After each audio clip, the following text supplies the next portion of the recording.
Merry Christmas Eve to you. You know, the Bible talks about not just how Jesus came to the earth, but that great anticipated moment when he would leave this earth and return to his Father. In Philippians chapter 2, verse 9, it simply says that God highly exalted him. Imagine what that must have been like when Jesus once again stepped through those gates of glory to be with his Father. Our devotional for today talks about that. It says this: home can be defined with one simple word: familiar. Certainly the sights and the sounds of another country are intoxicating to the mind and the senses. The languages cascade into your brain like the rush of an ice-cold river. The old buildings that rise from the cobblestone are a delight, even when you can't find the right door to enter. People who brush past with beautiful clothes make you feel out of place in the travel guard of the foreigner, but soon the enticement of the culture and the place become a confusing din of noise, and going home is the first thought of today. 10 hours later, and I'm in an airport, a familiar airport, stepping into home. The comfortableness of the final leg of travel is so welcome, but make no mistake, eyes are watching even here. The drug dogs are making their rounds, sniffing and sitting when a discovery is made. The officers are all on alert. You make your way from the luggage to the final door, and there he is, one final officer.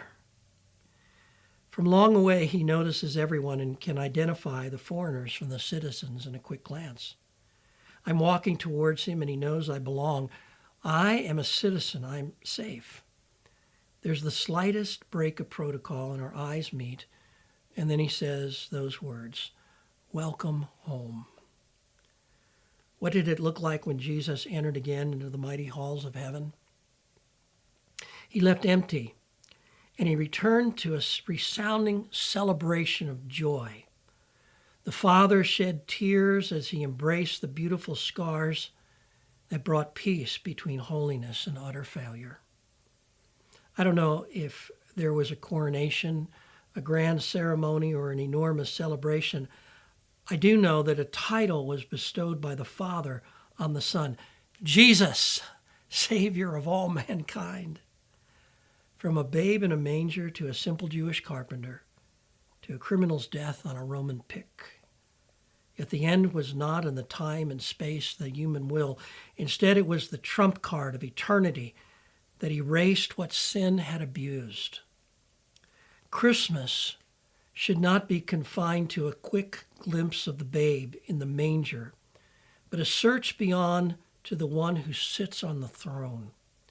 Christmas was not the end, but only the first note played in the symphony of sovereign providence.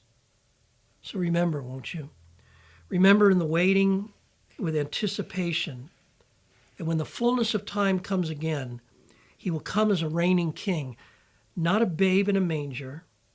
Remember that he did not leave us with a curse but a promise, not with a fiery sword but an empty tomb. And though we celebrate his birth, the real celebration is that it is one day less until his return. Oh, what great anticipation. God never forgets. He always keeps his promises. And when the fullness of time comes again, it will dawn an eternally new day.